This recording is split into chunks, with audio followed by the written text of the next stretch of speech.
7 cuadrado.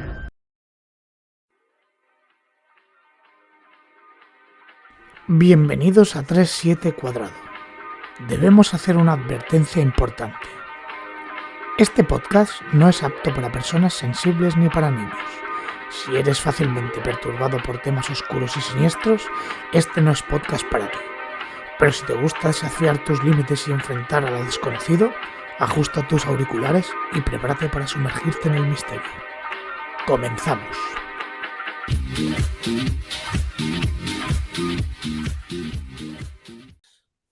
Muy buenas a todos, bienvenidos a 37 Cuadrado Podcast, vuestro podcast de confianza.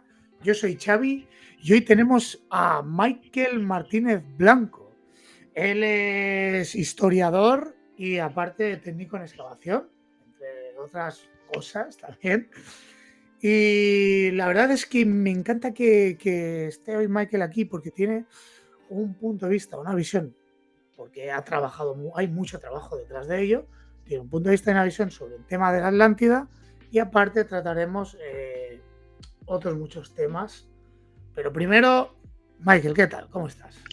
Pues muy buenas, Xavi. Aquí encantado de estar contigo y bueno, para charlar, ¿no? Charlar coloquialmente, vamos a hablar y nada, todo lo que interese de la Atlántida y bueno, como has dicho, más de 30, yo creo que más de 27, aunque digo 27 años, yo creo que se acerca a los 30 años estudiando, investigando, excavando sobre este tema de la Atlántida.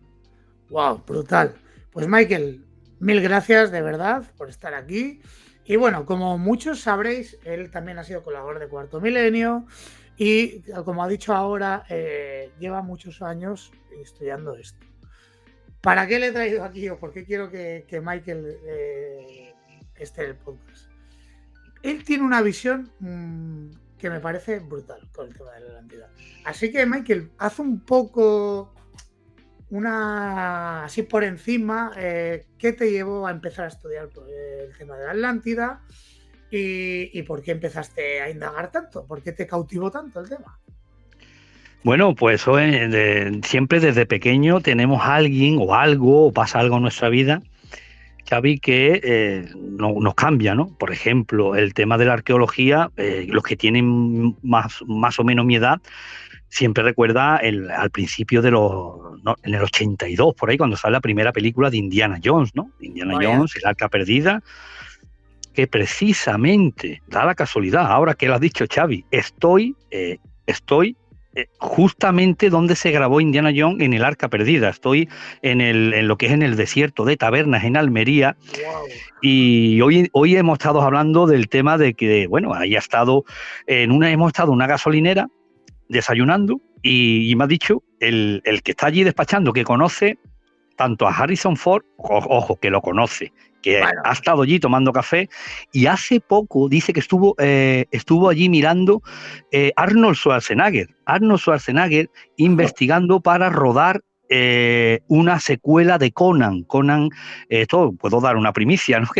Wow, por lo visto ha estado allí para mirar a ver si hay posibilidad, porque yo no lo sabía. Conan, el bárbaro o el destructor, no sé si esas dos películas se grabaron allí en Taberna, ¿no?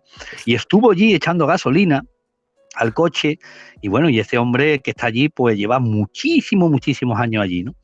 Y a lo que te estaba comentando, pues la historia me ha gustado de siempre, pero todo cambió a raíz de cuando tenía 15 años, en el año 89. En 1989, en agosto, mi padre, que era encargado de una excavación, de una obra, era una obra civil, ¿no? No sabíamos que allá supuestamente había restos arqueológicos. Y su hermano, mi tío, pues era el operario de una retroexcavadora. Y yo en el intermedio, estamos diciendo, antiguamente estaba la EGB. La EGB salías con 14 años y accedía al instituto o formación profesional. Pues en esas mismas vacaciones, en agosto, antes de entrar en septiembre en lo que es el instituto, pues fui invitado por mi padre, no sabía lo que hacer allí en el pueblo, y fui invitado a mi padre a Sevilla, a una excavación. Bueno, pues imaginaros, yo me montaba, mi tío me enseñaba la retroexcavadora un poquito, los mandos, allí había camiones, había allí de todo, ¿no?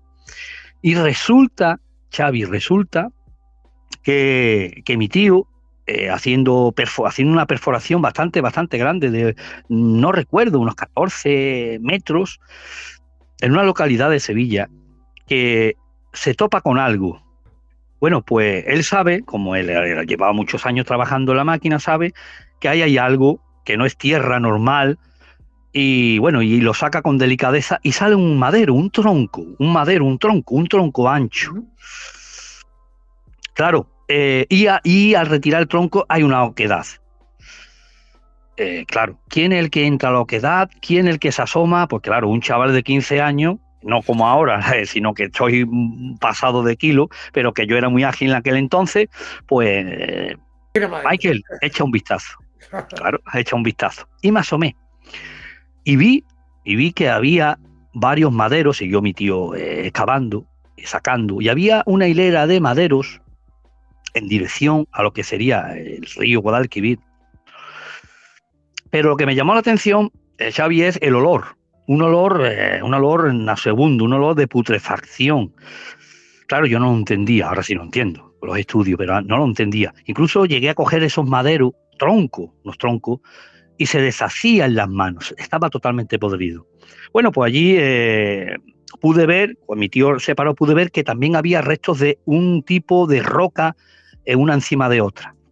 Bueno, ahí fue cuando empezó mi curiosidad, ¿no? Mi curiosidad por decir, ¿qué es eso?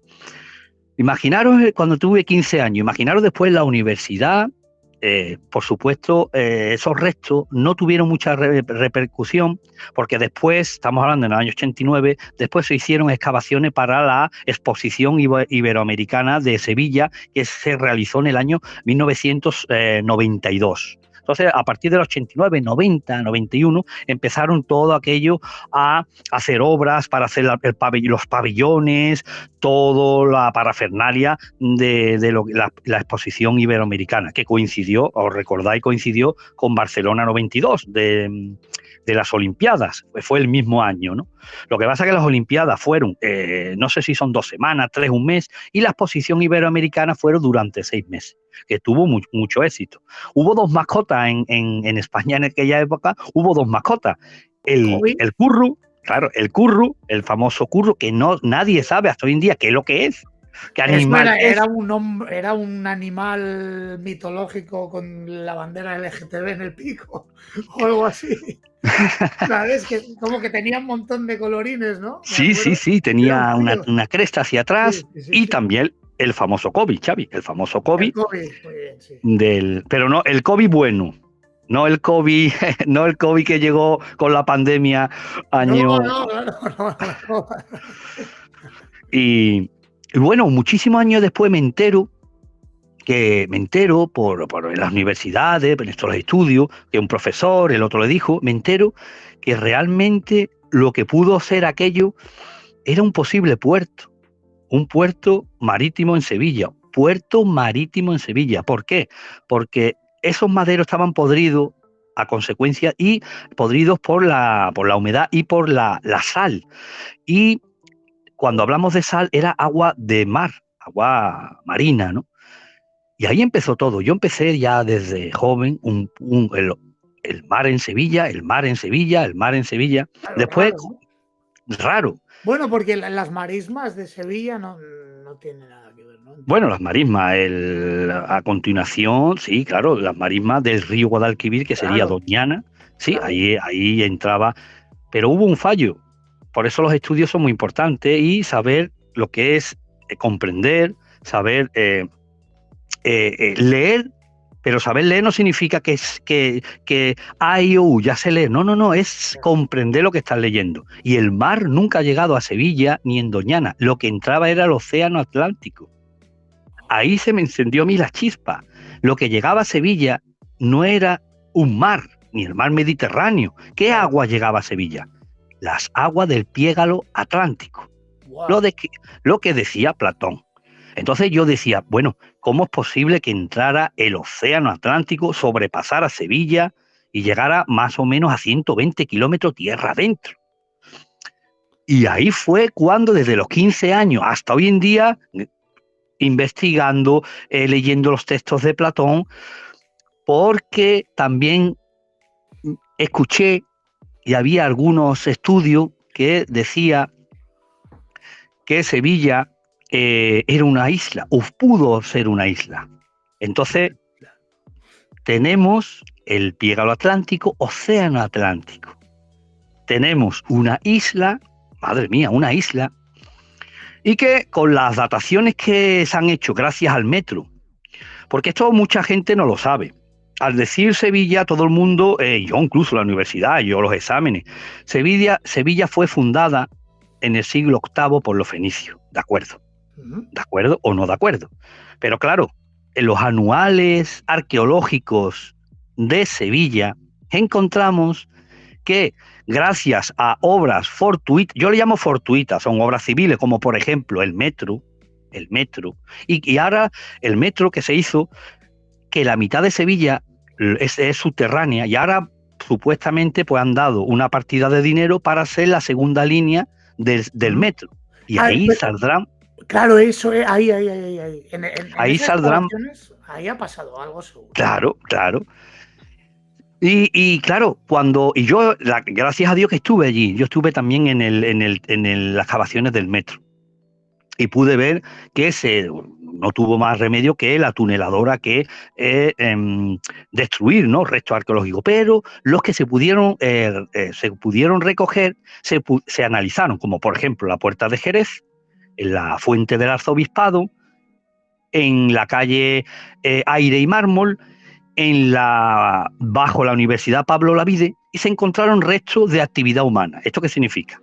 Que encontraron restos, fondos de cabaña, y encontraron presencia de industria lítica, lo que son puntas de siles, punta de lítica significa piedra, puntas de flecha, actividad humana. Wow.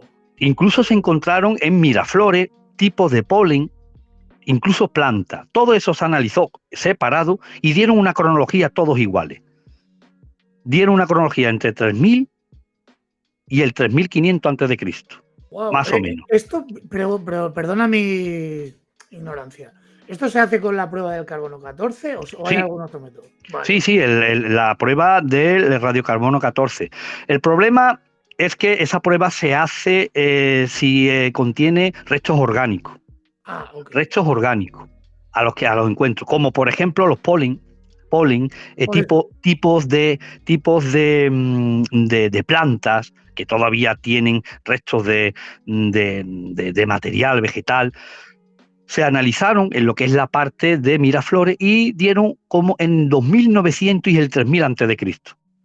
La industria lítica y los fondos de cabaña, ahí no se puede hacer una datación porque eso es tierra, una roca, porque la roca no puede dar una datación de carbono 14 porque la roca esa se formó hace millones de años. Pero ojo, el tipo de corte, de cómo está hecha ese corte de sile, el tipo de corte, el tipo de afilado, es igual que el que se hacía enfrente a 3 kilómetros en Valencina de la Concepción. El asentamiento, el mega asentamiento de Valencina Concepción, que está datado entre el 3500 y 3300 antes de Cristo.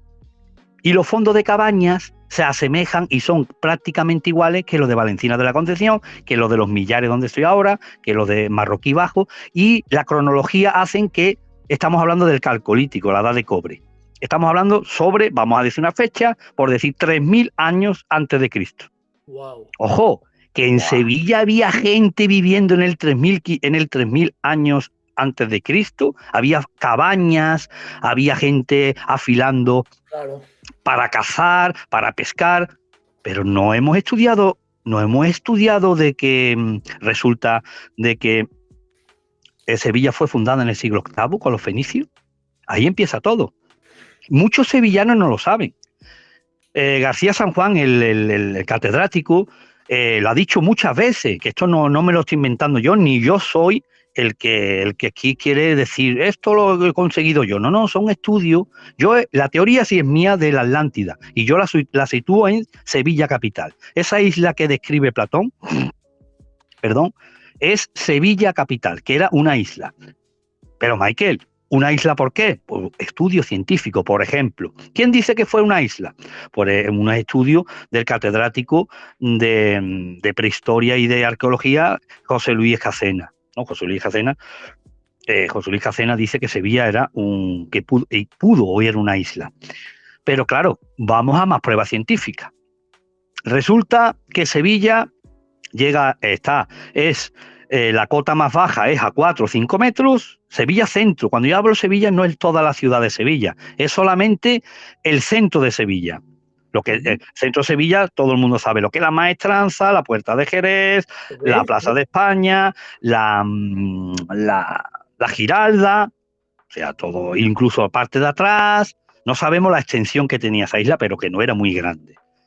Porque en Valencina de la Concepción, a la misma vez que había gente viviendo en Sevilla, en Valencina de la Concepción se estima, y no lo digo yo, siempre lo que estoy diciendo aquí siempre son avalados por estudios científicos de expertos arqueólogos. En Valencina de la Concepción se ha llegado a decir que podrían haber habitado entre 40 y 50.000 personas. 40 a 50.000 personas. En una ciudad del 3.500 a.C., sumándole los 2.000 de ahora, pues estamos hablando 5.000 y pico de años atrás había una ciudad que tenía 40.000 habitantes. Wow. Y no le llaman ciudad. Brutal. O sea, lo que me trae de cabeza es, en los restos que habéis podido analizar, encontrar, etcétera, ¿habéis conseguido determinar si esos restos han dejado algún tipo de vestigio o se puede determinar algún vestigio cultural distinto al de los fenicios? Sí, por supuesto, claro. Distinto no. Los fenicios vinieron más de 2.000 años después. Es como si nosotros... Claro, por eso. Claro, es que si nosotros estamos hablando de Jesucristo.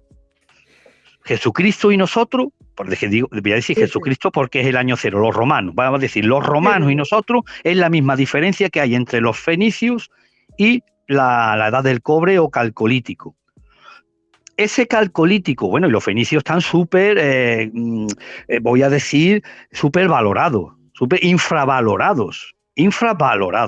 Y no me canso y me da, lo digo yo, me da igual que las críticas recaigan sobre mí. Los fenicios están infravalorados, pero infravalorados por arqueólogos y académicos de esta tierra, de aquí, no de allí, de aquí. Wow. No echando cuenta, omisos a otros trabajos, incluso con más evidencia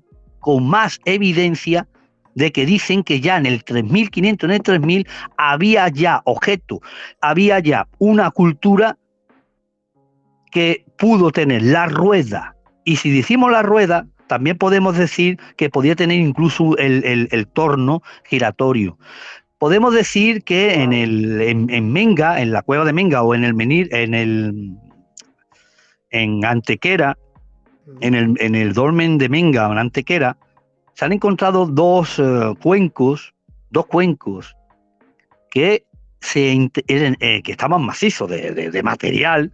Bueno, pues cuando se analizó lo que había dentro, encontraron que había restos orgánicos.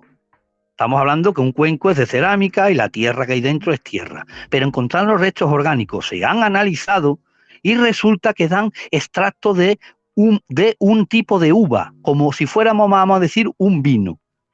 Pero lo más curioso es que cada cuenco son de distintas uvas, distintos vinos. Vamos a decir, posiblemente un vino blanco, por decirlo, siempre entre comillas, un vino tinto. Claro, el problema, ¿sabe cuál es el problema? Que podemos datarlo en el 4.000, por ejemplo, 4.000 antes de Cristo. Los fenicios trajeron la vid, trajeron el vino, porque eso sí, en Doña Blanca, lo que sé en el pueblo de Cádiz el puerto Santa María, allí en el castillo Doña Blanca, que está esa ciudad maravillosa, esa ruina de esa ciudad maravillosa fenicia, que creo que es desde el siglo VII, siglo VIII, creo que es del siglo VII antes de Cristo. Bueno, pues detrás está la Sierra de San Cristóbal, ¿vale? Y ahí hay que está aquello abandonado, o sea, que allí incluso he visto cómo las motos, haciendo motocross encima de la ruina, allí queda el vestigio de la única bodega intacta, bodega entera, vamos a decir bodega, donde se hacía vino, pero estamos hablando del siglo VII antes de Cristo, de los fenicios, donde dentro de esa misma bodega, una bodega inmensa, había incluso templos dentro de esa misma bodega. Pero estamos hablando en el siglo VII antes de Cristo, no en el 4000, no 3000 y pico de años antes. Pero eso, como esas pruebas se dejan. Vamos a los fenicios. Parece ser que los fenicios llegaron aquí a la península ibérica y nos trajeron la modernidad. Vinieron en barco, nosotros no teníamos nada, estábamos en los árboles, en cuero, ni taparrabo ya, no sabíamos hablar, y ellos de la mano nos cogieron y nos bajaron del árbol. Nos vistieron, nos enseñaron a hablar, nos enseñaron a hacer estatuillas y nos domesticaron. Como si fueran dioses. Pues no, señor. Pues no, señor. Cuando vinieron los fenicios aquí ya venían con una tradición oral de lo que había aquí. ¿Por qué? Porque los fenicios no son tontos y no hay prueba de lucha. Cuando no hay prueba de lucha, no, por lo menos no encontramos, los académicos no encontramos ningún vestigio de que los fenicios hubieran venido aquí o se hubiesen enfrentado una batalla o algo. Los fenicios vinieron aquí ya porque ya sabían lo que había aquí. Porque en el 2200 el calcolítico desaparece abruptamente, en el 2200, a consecuencia, como dice Platón, de terremotos seguidos de una gran inundación, lo que los expertos determinan como un tsunami. Entre el 2400 y 2500 antes de Cristo desaparece la ciudad de Sevilla por ese tsunami, desaparece Huelva, porque sería un asentamiento en Huelva, y también desaparece un asentamiento dentro de lo que sería el Parque Nacional de Doñana, ¿vale? Que eso estaba abierto, todo eso era océano, era una gran bahía tartésica, todo eso era océano Atlántico, y había en el Plan Hinojos, ahora mismo tengo muchos datos en la cabeza, no recuerdo, hará bastantes años, el Plan Hinojos era un montón de arqueólogos, geólogos, físicos, hicieron un trabajo magnífico. Uh-huh. Incluso encontraron un asentamiento calcolítico que fue devastado por un tsunami, dentro de lo que sería Doñana, devastado con un tsunami porque estaba en la costa, no que estuviera en una isla, sino que ese asentamiento en Hinojo estaba en la costa, y ellos dan una fecha, 2400, 2200. Es más así, los geólogos dicen que a partir de esa fecha empieza a cerrarse, desde Huelva a Sanlúcar de Barrameda, empieza a cerrarse esa boca tan grande, esa abertura del océano Atlántico, empieza a cerrarse porque se van creando las dunas, le llaman la flecha litoral, se está creando lo que son las dunas que hoy en día vemos, gracias a esos tsunamis, va depositando material tanto en la duna como dentro de Doñana, y lo va colmatando. A partir de 2200 a.C., tsunami sucesivo, porque el gran profesor, catedrático y geólogo Juan Antonio Morales tiene un trabajo magnífico sobre un montón de tsunamis, tiene catalogado muchos tsunamis en la prehistoria. Y él dice que el megatsunami ocurrió en la época calcolítica, pero es que después, en la época tartésica, vamos a decir, él dice que el gran tsunami pudo venir sobre el 2400. Vale, entre 2400 y 2200 ocurre una catástrofe gigantesca, pero es que después, en el 1600 hay otro, incluso en el 550, cuando Solón está en Egipto y le están contando la historia de la Atlántida, años antes hubo un tsunami que destruye Huelva. Hay datos en Huelva que han encontrado el puerto tartésico. Bueno, pues han encontrado tsunamita y la han datado y cronológicamente lo dan en el 500, en el siglo VI antes de Cristo, justamente cuando le están contando. O sea, imagínate todos los tsunamis que ha habido. Todo ese tsunami va depositando material en Doñana y se va cerrando. Pero nadie se ha dado cuenta que todos esos trabajos son en el Golfo de Cádiz y en Doñana. Nadie se dio cuenta que arriba, en el norte justo de esa bahía, había una abertura, un estrecho angosto de unos 3 kilómetros 600 que dejaba pasar el océano Atlántico. ¿Hacia dónde, Xavi? Hacia Sevilla. Claro. A Sevilla no llegaba al mar, a Sevilla entraba el océano, entraba por un pequeño estrecho hacia Sevilla. Sobrepasaba Sevilla y llegaba a Alcalá del Río. En Alcalá del Río, al norte de Sevilla, a unos 20 y tantos kilómetros de Sevilla, al norte, noreste, ahí desembocaba el río Guadalquivir. Fecha entre el 5.000 o 6.000 antes de Cristo hasta el 2.200. Bueno, pues esa especie de lago, yo lo he bautizado como la ensenada de Sevilla, porque es una ensenada. Una ensenada es lo mismo que una bahía, pero más pequeña. Y la diferencia que hay, que la abertura que hay hacia el océano, al mar, es una boca angosta y estrecha. Joder, lo que describe Platón. Wow, ¿Dónde estaba Sevilla, Xavi? ¿Dónde estaba Sevilla? Frente a unos 50 estadios, a unos 9 kilómetros, frente a una boca de un estrecho. ¿De dónde? Del Piégalo Atlántico. Del Piégalo Atlántico, porque era el océano Atlántico el que estaba ahí. Le hemos preguntado a José Antonio Morales, a Juan Antonio Morales, le hemos preguntado a muchos expertos. Bueno, si Hinojos, un tsunami entra en el Golfo de Cádiz, destruye Cádiz, estamos hablando sobre el 2200, 2400, destruye todo lo que había en la costa de Andalucía, el suroeste fue totalmente destruido. Es así que él mismo dice que ha encontrado tsunamita a unos 25 kilómetros tierra adentro, en Huelva. ¿Cómo es posible que una ola, no sabemos, gigantesca, lleve 25 kilómetros tierra adentro todo lo que encontró su paso en la costa? Él dice que encontró restos de la costa de Huelva a 25 kilómetros adentro. ¿Cómo sería ese tsunami? Bueno, pues entra en la bahía de Tartésica y hay pruebas científicas de que se lleva por delante, o sea, mata a todo el que hubiera. Es que perdona, es que esto es lo que me trae de cabeza, ¿vale? Porque ya te he escuchado también en otro podcast y tal. ¿No crees que con los restos que quedaron y con algún quizás superviviente se empezaron a mezclar los fenicios de la gente que quedaba allí? Es que los fenicios no se pueden... en esta historia no entra los fenicios porque estamos hablando que son 2000 o 2000 pico años atrás.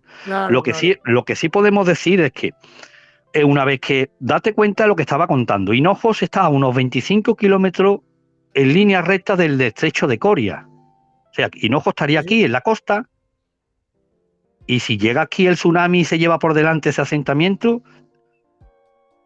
el tsunami no se para en agua, no se para como si fuese la ley de la física, no. Entonces, ¿qué es lo que pasaría? Fácil, llegaría arriba, ¿no? Chocaría con las paredes de aquí, pero, como dice Juan Antonio Morales o muchos expertos, si llegó a ese estrecho, haría el efecto embudo, le llama, el efecto embudo. Entraría toda la cantidad en un estrecho y lo que sería la ensenada de Sevilla lo arrasaría por completo. Es más, Platón dice, cuando le está contando, no Platón, cuando el sacerdote egipcio le está contando a Solón, le dice, ahora es intransitable la entrada por aquella boca o por aquel pliégalo, porque lo impide el fango. Lo impide el fango porque la isla está asentada a muy poca profundidad y aquello es un barrizal, un fango.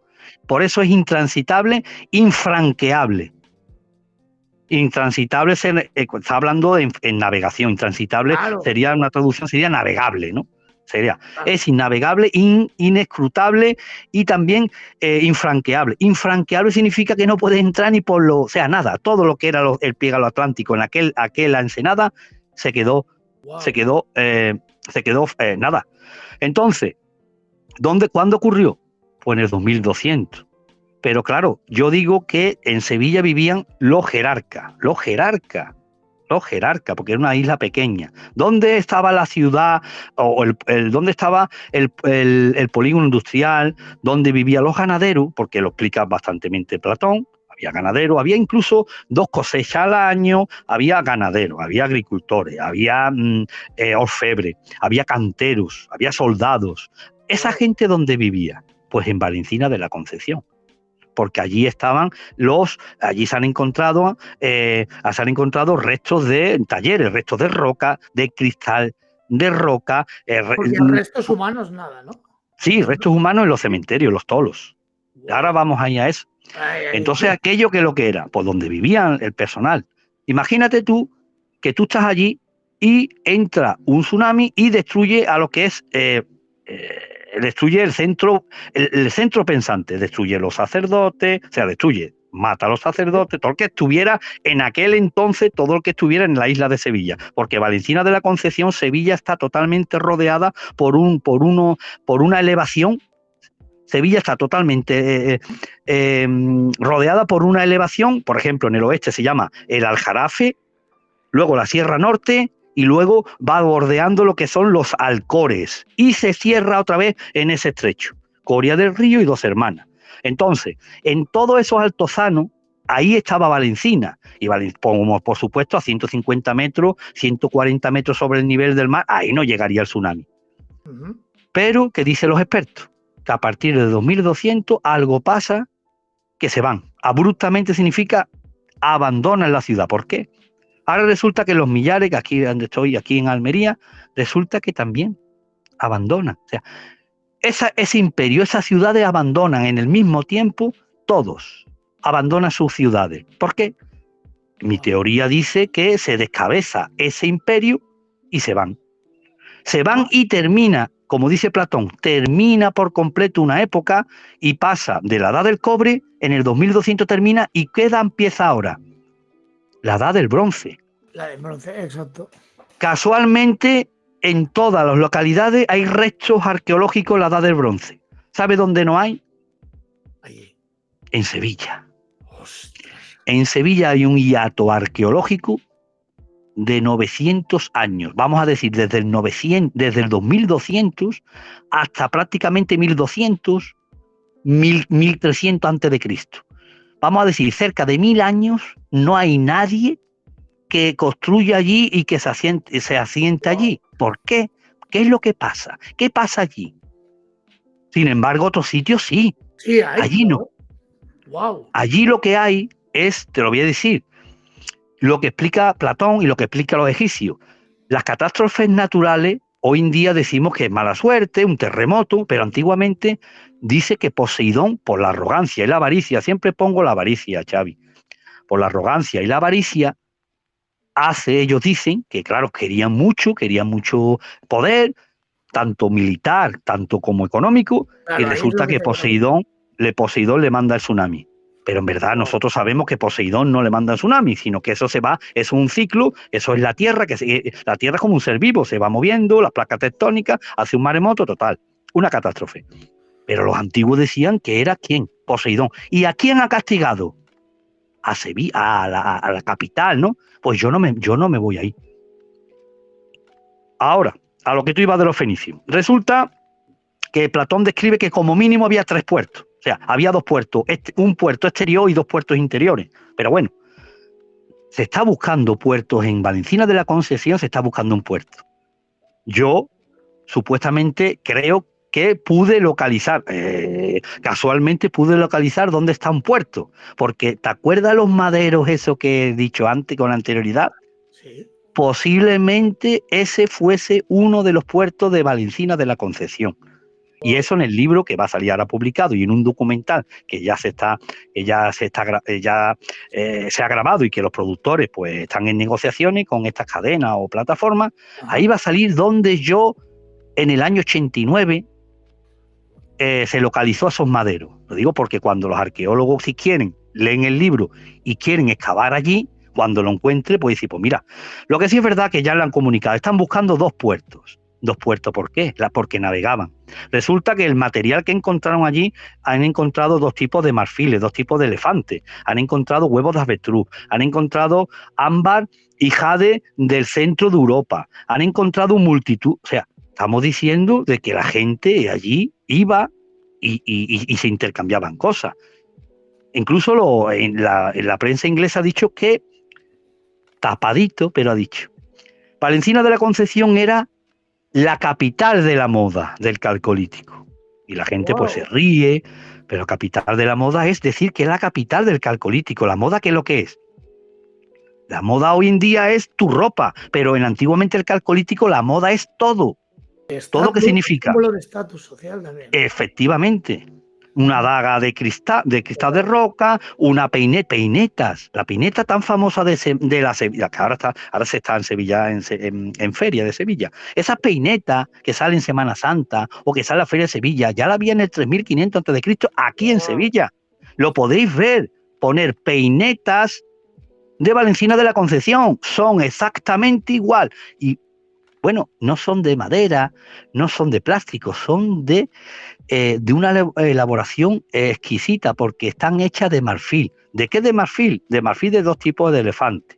Uno el africano, que todavía existe, el africano, y el otro es el elefante asirio, que ya está extinto.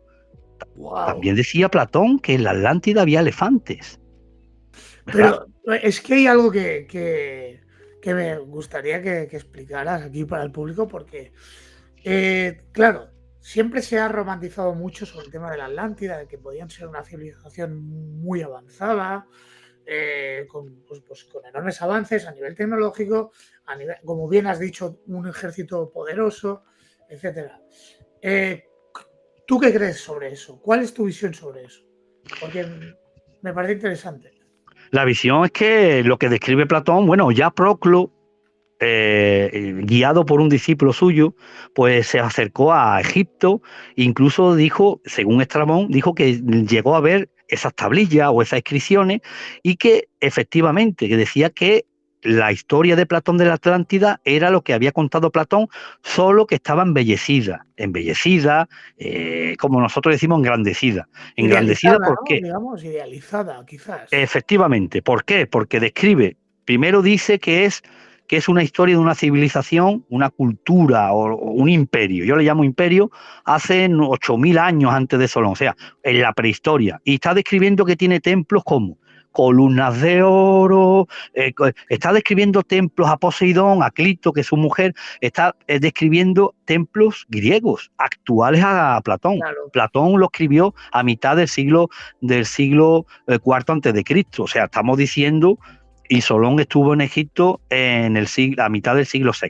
Estamos diciendo que es imposible que una cultura, una civilización 8.000 años atrás, o 5.000 o 3.000 años atrás, tuviera templos como los actuales griegos. También dice que tenía trireme, o sea, está describiendo barcos actuales de aquella época. Pero lo que sí es verdad es que está describiendo perfectamente lo que pudo haber en Sevilla, Los Millares, en Marroquíes Bajo, en Huelva, en la zona de la costa de Cádiz, incluso en Málaga, en el Algarve portugués, incluso la parte de Lisboa, Setúbal. Está describiendo un imperio bastante grande donde efectivamente no hay evidencias de guerra, pero sí hay evidencia de un comercio bastante importante en el Mediterráneo. Porque si estamos diciendo que viene elefante asirio, que ese elefante estaba en la zona de Asiria y en la zona, por ejemplo, de Egipto, significa que alguien, o nosotros hemos ido para allá, o alguien ha ido y la ha traído. Pero resulta que están en Valencina. Significa que hay un contacto de cultura. No conocemos, y bueno, y duró durante 1000 años. Estábamos diciendo que Valencina, aunque los últimos restos arqueológicos de esta campaña de 2022, creo que a lo mejor los arqueólogos y los técnicos y los expertos dictaminan que a lo mejor hay un resto porque a nosotros nos ha dicho que hay restos que se pueden remontar cerca del 4000, o sea, en el 3700 antes de Cristo. Pero lo que sí podemos decir que está datado actualmente, que desde el 3300 al 2200, vamos a decir 1000 años, esa ciudad de Valencina de la Concepción se perpetuó. Lo que significa que no vino un imperio egipcio, proto-egipcio, ni un imperio helénico, ni ningún imperio fue a Valencina a destruirla, porque durante 1000 años estuvo. ¿Sabes lo que son 1000 años? Es una barbaridad. Es que es ¿Sabes una lo que son 1000 años? Uf, Y estuvo allí huevos de avestruz, que no son originarios de España, no. de aquella zona, el marfil, hay un montón, balastro, y luego hay, dentro de la península ibérica, luego hay restos de roca y de material traído de todos los rincones de la península ibérica, aparte de todo el Mediterráneo. Lo que significa que no hubo enfrentamiento que sepamos, lo que significa que militarmente tenían que ser fuertes. Si no, date cuenta de cómo son los antiguos, no es como ahora. Los antiguos vienen, igual que incluso los fenicios. Los antiguos vienen en los barcos, los comerciantes, y ven aquello, ven la ciudad. Y dice, mira, yo traigo marfil y dame tú el cobre, ¿no? Que aquí las minas de cobre son muy importantes. Y miran todo. Pero ellos vienen de una civilización, ellos vienen de una cultura también importante, de una ciudad importante también. ¿Me entiendes? Y allí cuando llega y dice, oye, si nosotros invadimos aquello, si nosotros vamos allí y nos quedamos con todo, no tenemos que pagar. Sin embargo, no fue nadie. Nadie fue durante 1000 años, invadió la que es los millares, invadieron la zona de la cultura, esta cultura tan importante. Pero sin embargo fueron ellos los que abandonan. La cultura carcolítica en el 2200 abandona, o sea, que se van. Y ahora aparece una cultura que se llama la cultura del Algar, arriba de los millares, en la zona de Murcia, Alicante, incluso Almería, que según los datos, según los análisis de ADN, no son de aquí. O sea, yo me estoy quedando muchas veces, o sea, no son de aquí. ¿De aquí? Estamos diciendo que... ¿De aquí de dónde? ¿A qué te refieres? Que son de la parte de Turquía, la parte de indoeuropeo, indoasiático, yo qué sé. O sea, entonces los 40.000 habitantes de Valencina, los 15.000, los 10.000, los 12.000 de los millares, ¿dónde van? ¿Esas personas dónde van? Porque si tú dices que la cultura del Algar, que está aquí a X kilómetros arriba, no son descendientes de esto, significa que toda esa gente han desaparecido, no dejan hijos. Wow. ¿Me entiendes? Entonces, lo que explica Platón es eso, una cultura que por su arrogancia, claro, date cuenta, hay que decirlo muy claro. Una vez que llega el tsunami aquí, los que venían del Mediterráneo, con sus protobarcos, sus barcos antiguos, cruzaba el estrecho de Gibraltar y querían llegar a la ensenada de Sevilla, ¿qué pasaría, Xavi? No podrían entrar. Claro. Porque un tsunami barre hacia arriba, pero después va recogiendo detritus y va recogiendo. Y mucho de eso, por ejemplo, hay una teoría bastante importante que dice que la Atlántida pues estaría situada en el Golfo de Cádiz porque hay restos. Esos restos pueden ser los mismos recogidos con el tsunami, arrastrando hacia atrás, porque el mar vuelve a su sitio. Y cuando vuelve a su sitio trae barcos con sus anclas, y lo trae al Golfo de Cádiz. Wow. Y si tú encuentras restos allí, puede ser que es una civilización, porque todavía no está demostrado de que hubiera una isla o que hubiera una isla en el Golfo de Cádiz, ¿vale? Pero las pruebas que yo estoy dando es una prueba arqueológica. Y una cosa también importante. Cuando nosotros decimos, cada vez que aparece vía satélite una ciudad anillada y dentro hay 2 rectángulos donde la gente dice que ve, y estos son los templos de Poseidón y los templos de Clito, o aparece Valencina, que tiene anillos concéntricos, los millares. La pregunta, aparece la Atlántida, la capital de la Atlántida, pero realmente Platón no dice eso. Lo voy a leer aquí, Platón no dice en absolutamente eso. Lo voy a leer a ver si se entiende. Dilo. Mira, el Critias 113D. Critias 113D. Ahí explica cómo se hace los anillos concéntricos, esa isla central y cómo lo hace. Y empieza Poseidón, para defender bien la colina en la que habitaba.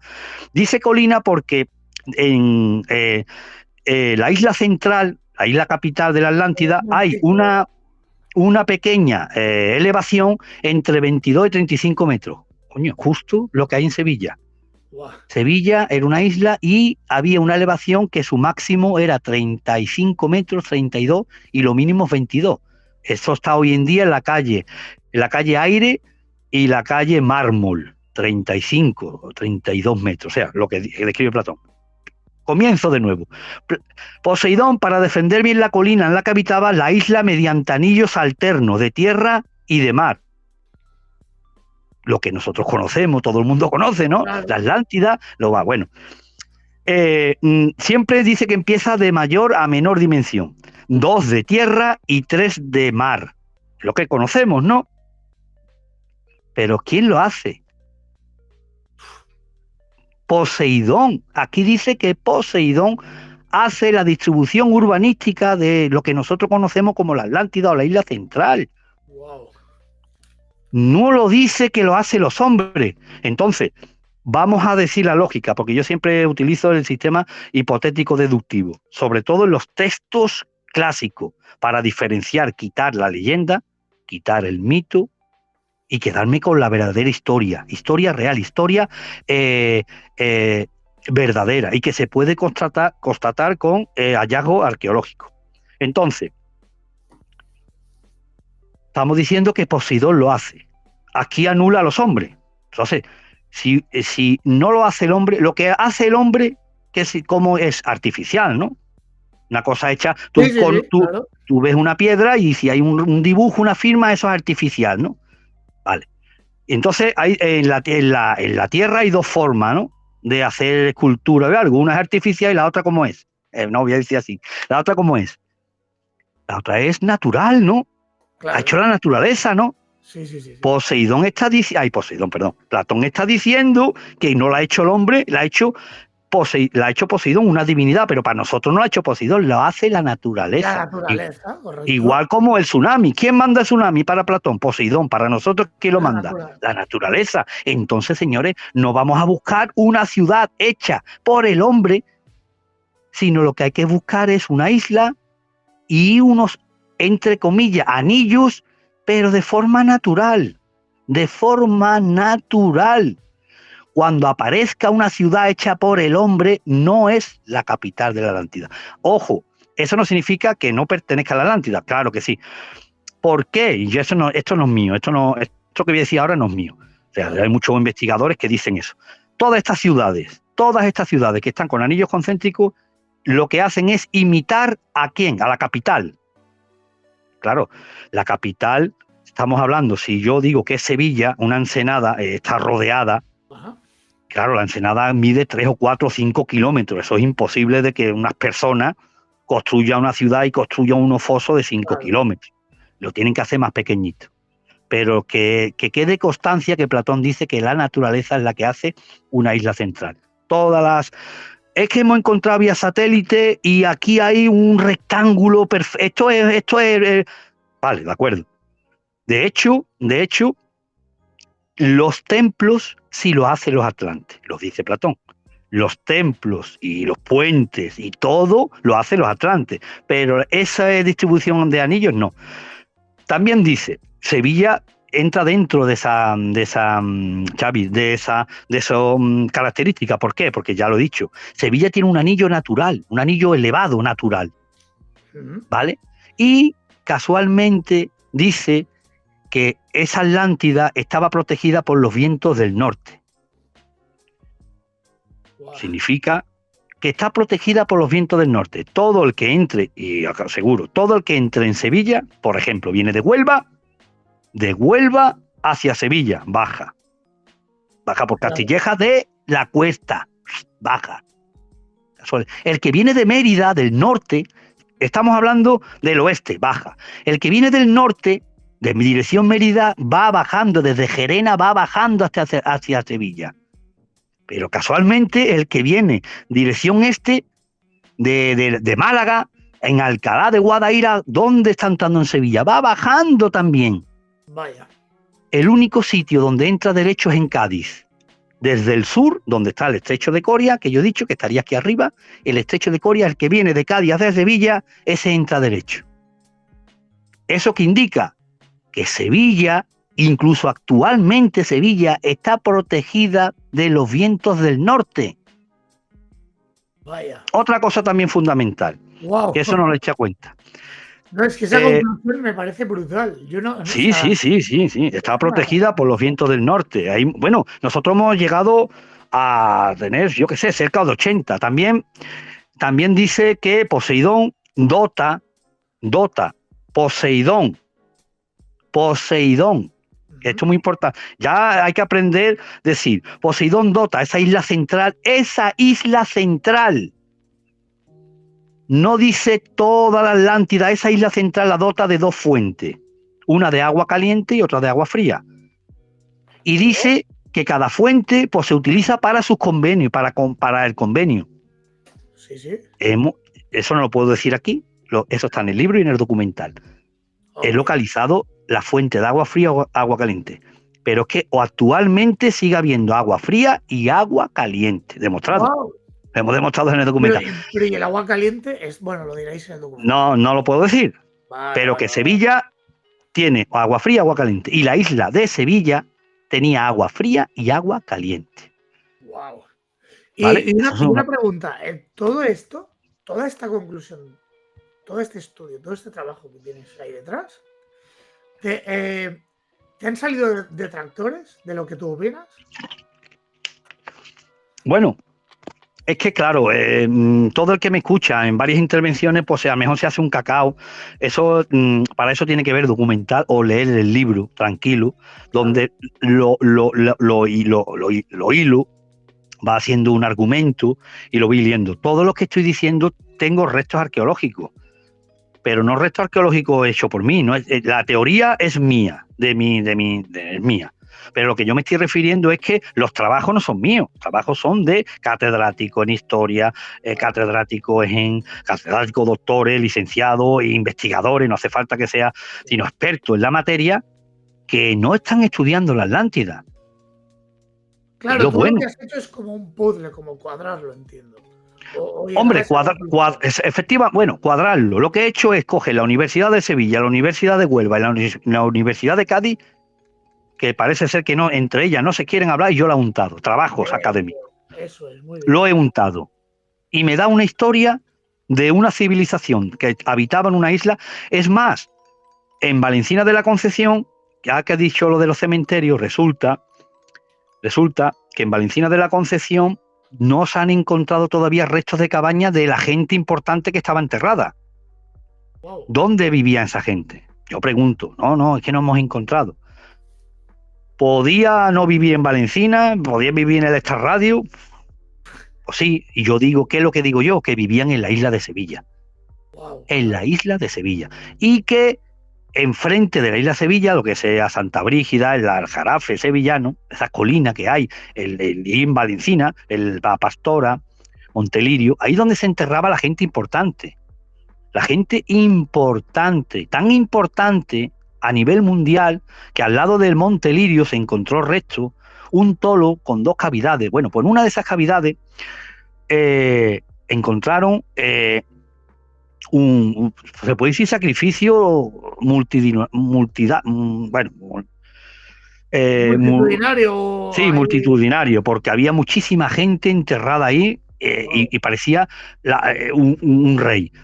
Pero lo curioso es que le dicen a esa persona que tiene en su ajuar un traje de concha hilado, conchitas de mar hilado una con otro, tiene una daga de cristal de roca pulimentada con la magnífica, que todo el que quiera ver, pon daga de cristal de Valencina, y eso es magnífico, única, porque la empuñadura está hecha de marfil, de elefante, creo que elefante asirio, ¿vale?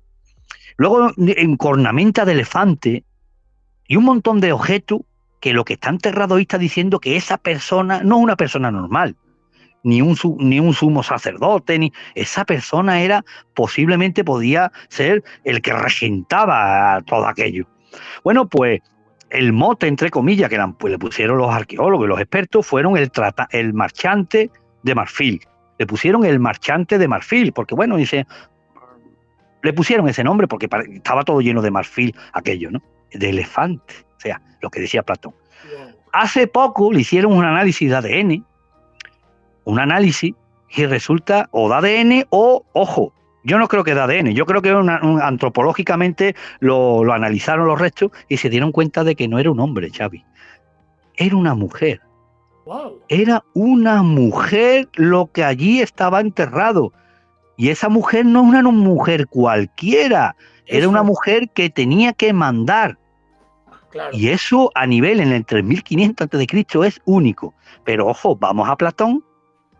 Y porque yo he analizado los textos de Platón, yo no he interpretado, yo no interpreto, yo analizo lo que dice Platón, quito la incongruencia que tiene Platón, porque él mismo se traba, él mismo se pone traba en los textos de Platón, dice que la isla está hundida, que está hundida por completo, ahora dice que no, que a uno de los, a Homero le da una parte de la isla que hoy en día y que la gente vivía allí le llama la Gadírica, perdón. O sea, no está diciendo que está hundida, ahora no se hunde, o sea, que mismo Platón se hace un lío. Dice también que el estrecho donde está ubicada esa isla de la Atlántida, le llaman las columnas de Hércules, como diciendo el estrecho Gibraltar, pero después dice que por ahí actualmente no pueden cruzar barcos porque aquello está enfangado. Bueno, vamos a ver.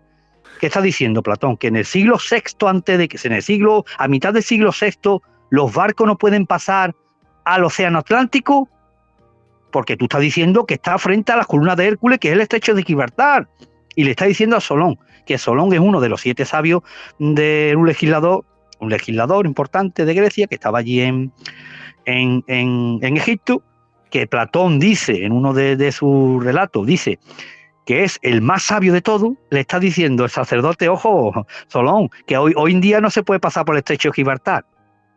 Wow. Pero vamos a ver, entonces los barcos que están llegando al puerto de Sai, los barcos que están llegando, porque hay que decir una cosa, los fenicios efectivamente estuvieron en Sevilla, en Cádiz y todo, sobre el siglo VIII, vamos a decir sobre el 19º, ¿vale? Antes de Cristo, pero vamos a decir el siglo VIII. El siglo VIII antes de Cristo, los fenicios iban y pasaban el estrecho de Gibraltar. Pero Coleo de Samos, según Herodoto y según algunos, Coleo de Samos pasó el estrecho de Gibraltar, que Coleo de Samos era un griego, siempre digo entre comillas, que pasó el estrecho de Gibraltar y hizo colonias en la zona de Andalucía occidental y también supuestamente también en la parte de Marruecos, Atlántica, en el siglo VII. Pero los fenicios llevaban 3 o 4 siglos antes de Solón trayendo barcos. Y le está diciendo ese sacerdote a Solón en su cara que allí hoy en día ese estrecho no se puede navegar. Y además te repite, y lo repite 2 veces, incluso 3, por fango. Claro, si hubiese dicho, es que dice fango, y al decir fango o lodo, ya descarta por completo el estrecho de Gibraltar, porque es el único ingrediente en este cocido que el estrecho de Gibraltar nunca ha estado colmatado. Mira, si hubiera dicho, allí no se puede pasar por grandes tempestades. Todos sabemos, en el libro hemos hablado con oceanógrafos, hemos hablado con expertos marinos, hemos hablado con expertos en el estrecho de Gibraltar. Digo, a ver, ¿alguna vez ha estado colapsado, ha estado colmatado? ¿Se ha interrumpido la navegación que sepamos en el estrecho de Gibraltar? Y me dice, supuestamente hay indicios que el estrecho de Gibraltar no existía hace 3 millones de años. Digo, 3 millones de años, no existía, o sea, vamos a descartar eso, Platón no está hablando de 3 millones de años. Wow. Dice, una vez que se abrió y se inventó la navegación, nunca ha estado colmatado por barro. Bueno, vale. Entonces, hay mucho viento, me han dicho, marejada, niebla, lo que tú quieras. Pero exactamente lo que dice Platón, barro, fango. Jamás. Claro, y además, aquí como mucho podría haber corrientes o temas marítimos, pero no fango. Eso incluso en la obra marítima de Rusto Festo Avieno, que cuenta el periplo, las aventuras de un navegante marsellí, que lo que hace es al revés, ¿no? Va costeando la península ibérica desde el norte, va por Galicia, va bajando Portugal y va recorriendo y entra en el estrecho de Gibraltar y llega a Marsella. La descripción que hace de la zona del Golfo de Cádiz, el estrecho de Gibraltar, la descripción es monstruos, algas que te cogen y te arrastran, tempestades, incluso fosas abismales. O sea, como diciendo que no tiene fondo, que Te hundes para abajo y no describe, por decir un libro, no hay ningún libro histórico que describa que el estrecho de Gibraltar ha estado colmatado, que no se puede entrar porque el Golfo de Cádiz es un barrizal. Pues eso lo dice Platón. Entonces, empezamos a descartar y eso me da a mí entender de que Platón no se inventó. Hay dos razones fundamentales por qué Platón no se inventa esto. Hay muchas más, pero voy a decirlo. ¿Cómo podía Platón saber que miles de años antes que Solón existían ciudades con anillos concéntricos? ¿Cómo? ¿La ha visto? Ahí había arqueólogos en el siglo IV antes de Cristo, había excavaciones arqueológicas o algo. No, eso es lo primero. Y lo segundo, la incongruencia de estos relatos. Porque es que dice, en varios, lo tengo por aquí, ¿no? Pero dice que la isla está totalmente sumergida.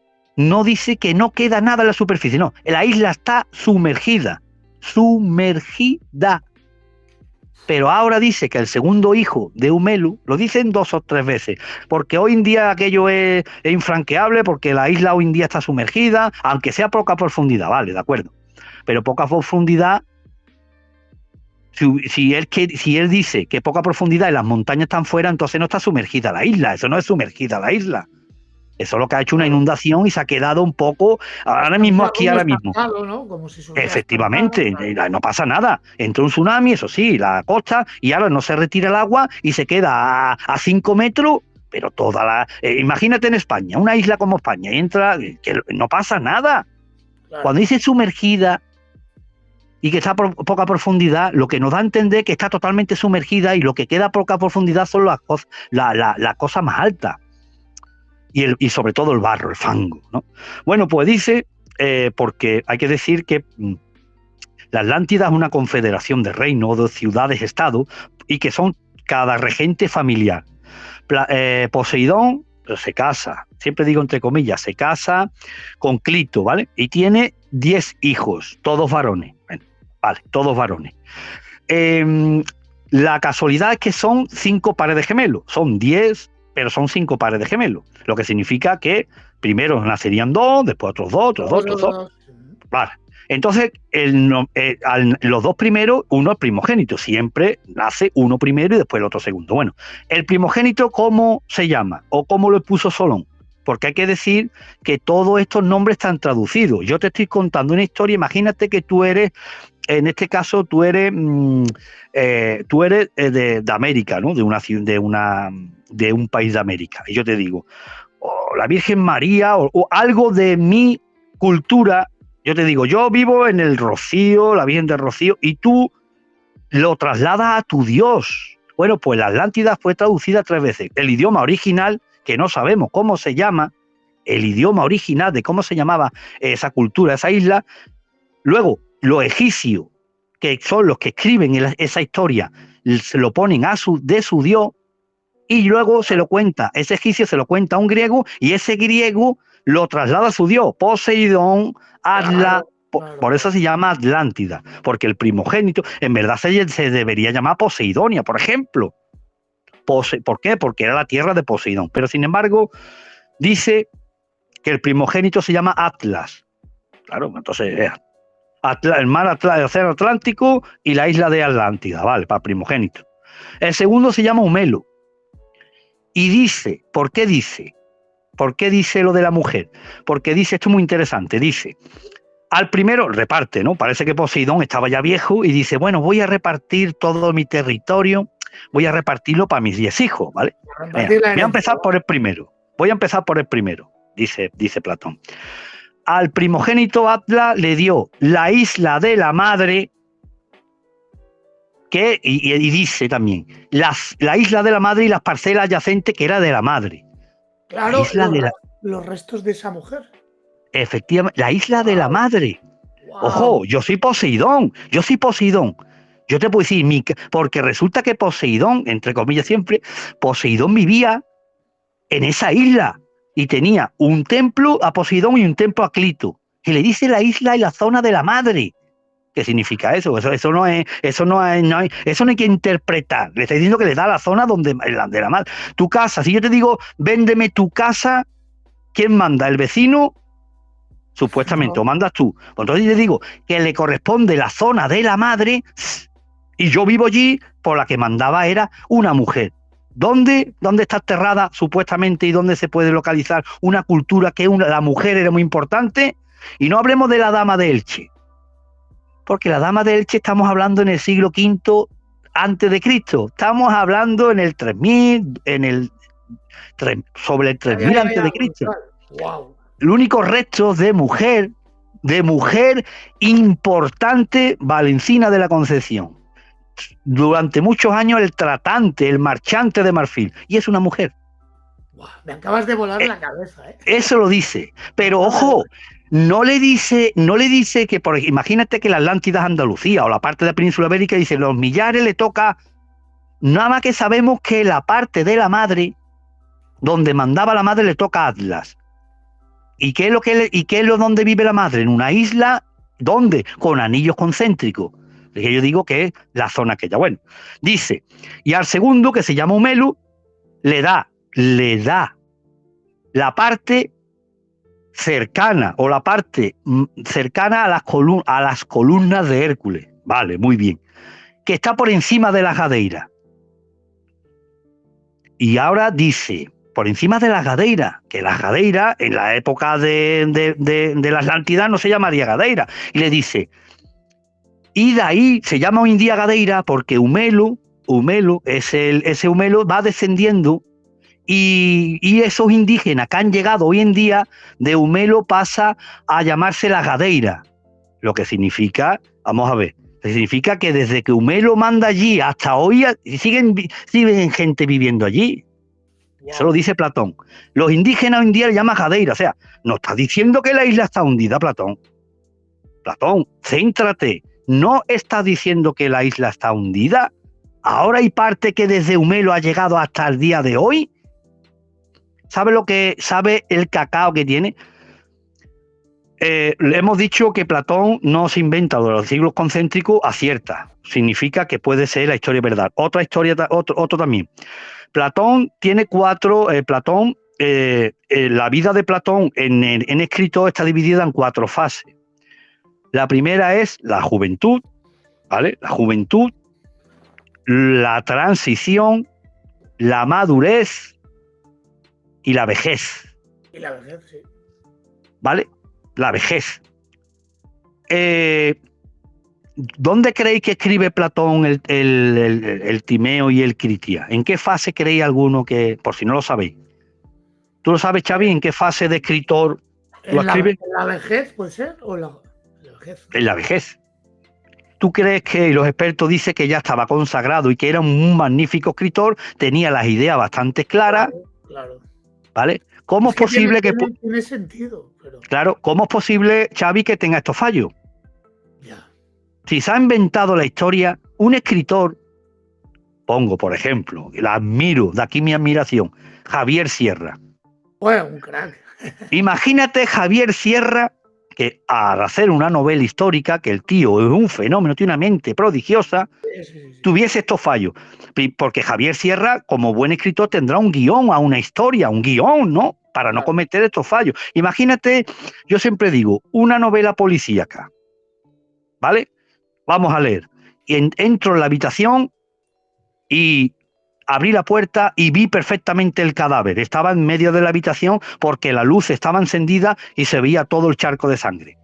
Bueno, entro en la habitación, creo que hay alguien escondido, esto es una novela, leyéndolo, creo que hay alguien escondido, miro en un cajón y cuando me di la vuelta trompiezo con el cadáver porque como la luz estaba apagada no me había dado cuenta de que estaba el cadáver ahí. Eso es lo que dice Platón. Dice que está la luz encendida y después está apagada. Dice que hay una isla delante del Golfo supuestamente en el Golfo de Cádiz, en agua del pie al Atlántico, que son las columnas de Hércules, que son el Estrecho de Gibraltar, pero por ahí no se puede navegar. ¿Vale? Y otra cosa también fundamental, la isla se hunde, pero no se hunde, pero ahora al hijo segundo le da una tierra que hoy en día todavía está arriba y que hoy en día se llama La Gadeira, que es Cádiz, pero vamos a ver, entonces ¿en qué quedamos? Vaya O sea, popurrí. eso no lo hace un escritor consagrado con muchos libros y muchas teorías y muchas, como filósofo y muchas que la ponía en práctica, ¿no? No. Eso es porque le dan una historia oral, incluso escrita en alguna parte, y él, ¿qué es lo que hace? Es muy fácil, es que no, ya te digo que no hay que interpretar, hay que analizar. Si yo le digo, si ahora él tiene que escribir y le dicen, o él escucha que hay una isla en un estrecho, en un estrecho del Pliego Atlántico, Platón escribió, sí, está al lado de Cuba. No. ¿Qué estrecho conoce Platón? Puede conocer en el siglo IV Platón. Un estrecho del Océano Atlántico. ¿Cuál? El estrecho de Gibraltar. No conoce ninguno. Pues entonces, si le dicen que hay una isla frente a una boca de un estrecho en el Pliego Atlántico, ¿cuál va a poner? El estrecho de Gibraltar. Claro. Y ahora le dicen que la isla se hunde, no sé qué, ahora no. Pues él, como no conoce la historia, como realmente no se la inventa, pues pone esa incongruencia. Al final, ¿qué nos lleva a todo esto? Que realmente la isla que se hunde no es la isla total de la Atlántida, como él describe. Lo único que se hunde es la isla capital. La isla, por los tsunamis, ¿no? claro, la isla capital, la isla que se hunde y se queda totalmente hundida. Por eso Cádiz sigue de pie y las demás ciudades siguen de pie. Pero sin embargo, desaparece ese imperio desaparece. Mira, hay muchas tesis doctorales, Xavi, hay muchas tesis doctorales de por qué desaparece Valencina de la Concepción, por qué se van. Y es abrupto. ¿Sabes lo que significa abrupto? Que de la noche a la mañana, en poco tiempo, dice que nos vamos. Nos vamos. ¿Por qué? Porque dice, hay tesis doctorales y estudios que dicen por una plaga de mosquitos. Después de 1000 años se van por una plaga de mosquitos. Dicen que se va por una sequía, una hambruna. Dice que se van por un montón de cosas, pero no están probadas. Yo lo único que digo que se le corta la cabeza, muere lo que realmente manda, y hay una cosa muy, muy importante que todo el mundo debe saber.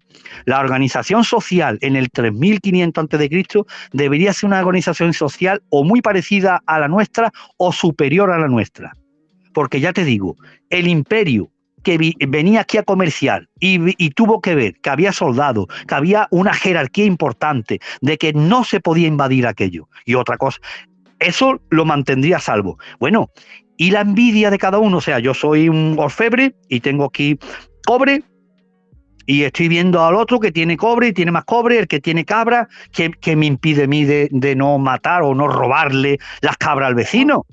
Claro. Y ahora el otro vecino a mí y el otro. O sea, se crearía una anarquía. 40.000 personas. 40.000 personas. ¿Quién manda en eso? Todos con espada, bueno, espada, decía espada. Todos con jabalina o con puntas de. ¿Cómo controlas tú eso? Pues muy fácil.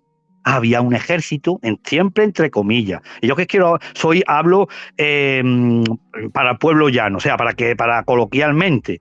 Tenía que haber una estructura de un soldado. El soldado tampoco podría hacer lo que le da gana porque había otro encima, el otro encima, hasta que llegaría esta reina, esta soberana, que tendría a los sumos sacerdotes a su favor, sumos sacerdotas, como digo yo, a su favor, y tendría una sociedad y una jerarquía y en una distribución social muy importante, porque 50.000, 40.000 personas no la controla cualquiera, y sobre todo cuando viene gente de fuera. Platón dice que en el puerto,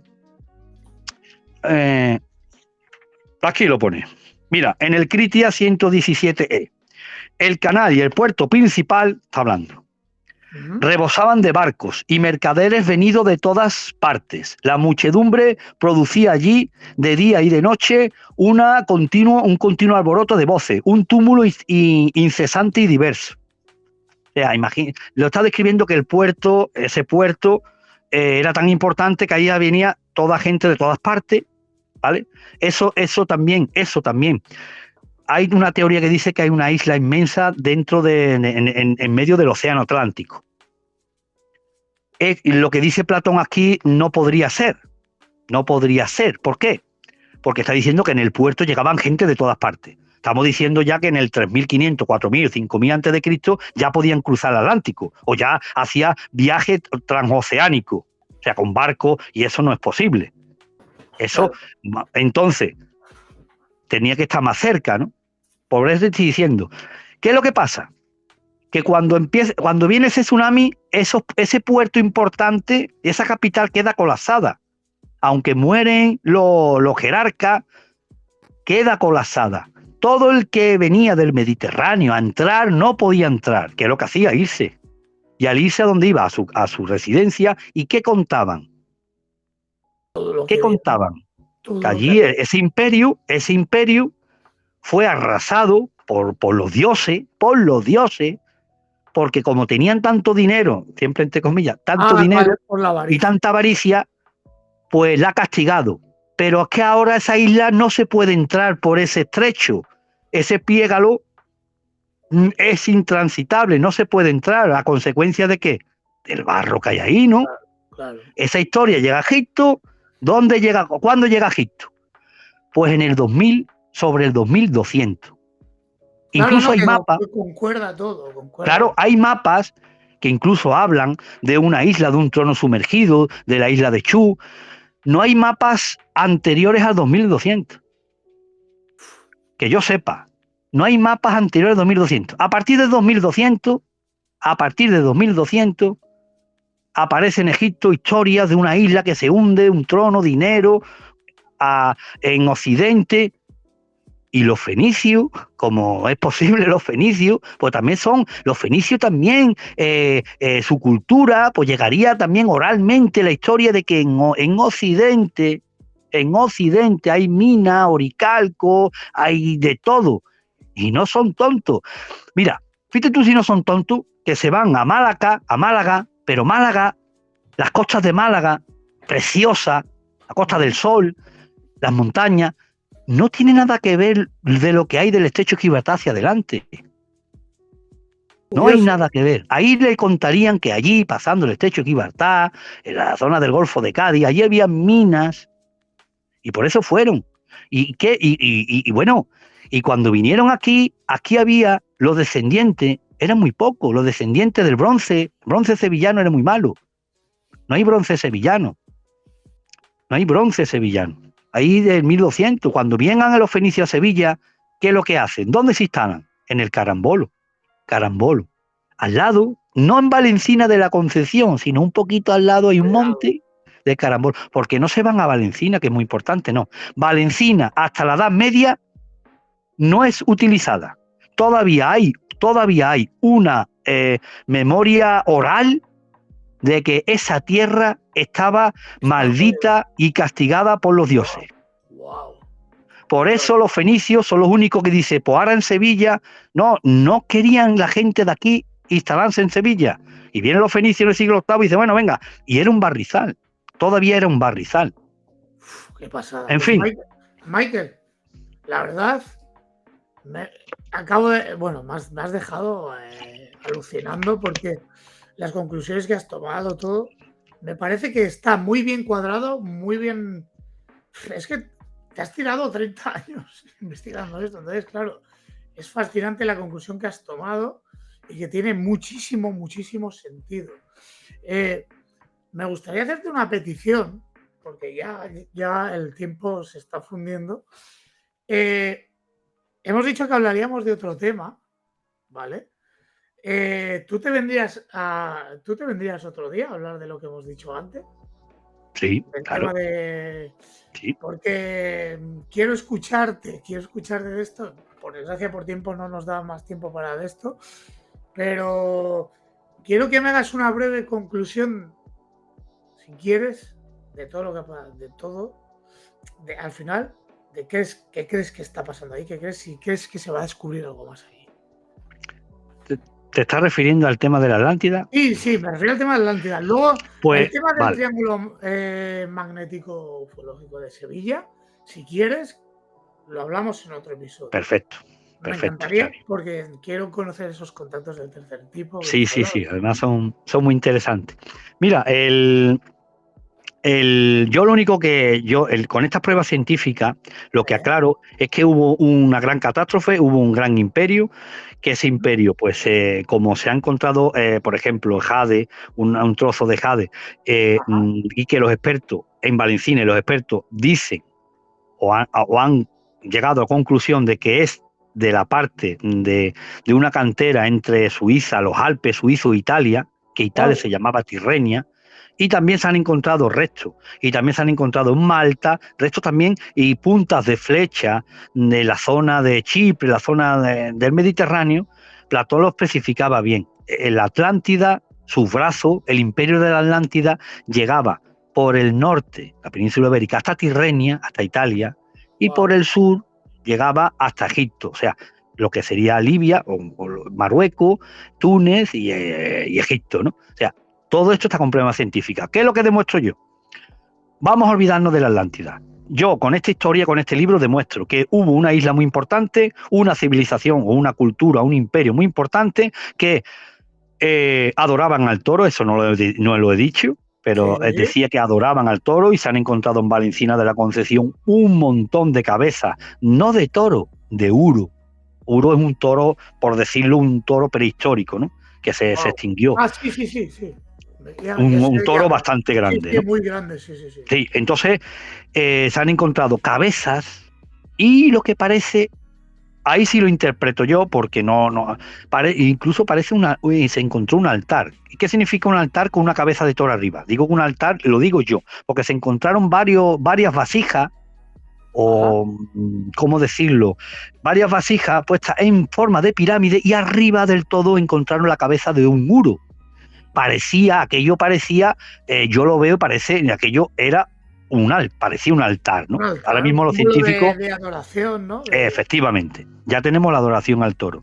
Bueno, pues una cultura que adoraban al toro, que era en la navegación, también era muy buena, tenía todo este imperio, lo que decía Platón, y que se terminó a consecuencia de una catástrofe muy importante. Da la casualidad de que está frente a un estrecho, era una isla y todo eso. Si no le llamamos Atlántida, esto sería un descubrimiento. Joder, Mike, un descubrimiento. Pero como yo ese descubrimiento le pongo el nombre de la Atlántida, parece ser que no existe. Pero lo que decía Platón, quitando los templos de oro, los templos, los hipódromos, habla de hipódromos, habla de puentes, habla de canalizaciones, que en esa época pues no sería posible. Todo eso está con restos arqueológicos comprobados y es una historia hilada que nos lleva a la conclusión de que Platón se basó en un hecho real que pasó miles de años antes de Solón y que cambió, como digo, cambió el mundo. Porque ya lo he dicho antes, los fenicios parecen ser que trajeron mucha modernidad, pero ya hubo aquí esa modernidad, por lo menos la mayoría de la modernidad. Pero parece ser que se perdió, parece que eso se pierde. ¿A consecuencia de qué? A consecuencia del miedo. Al miedo de un dios, llámelo como se llamase. Por lo ocurrido que has comentado. Lo castigó, ¿por qué? Por la arrogancia, la avaricia, la forma de lo que fuera. Y ese imperio desaparece. No encontramos otro imperio que desaparezca y que sea una isla, ¿no? Y enfrente a un estrecho, adoración al toro, agua caliente, agua fría. Seguimos, que esté cobijado de los vientos del norte. Podemos seguir. Sí. Una elevación que se mide hoy en día, que en el centro de esa isla hay una elevación de 35 metros. Podemos seguir. Genial. Así que quien quiera, pues no es una locura. Yo lo único que estoy diciendo es que Platón se basó en un hecho real, la adornó, pero la Atlántida no sabemos realmente el nombre. Yo no sé el nombre, no me puedo decir el nombre, no me puedo aventurar ningún nombre. Ya. No. Y tú has cogido pam, y has montado este puzzle y me parece brutal la conclusión a la que llegas. Otra cosa que te quería decir antes de despedirnos. ¿Hay fecha para el documental? El documental está en negociaciones, solo llevan los productores, el productor ejecutivo, y está en negociaciones. Negociaciones con una gran plataforma. El libro pues me ha dicho la editorial que en un par de meses estará fuera. Lo que no sé, si en un par de meses a lo mejor la editorial dice, Michael, en verano es mal asunto.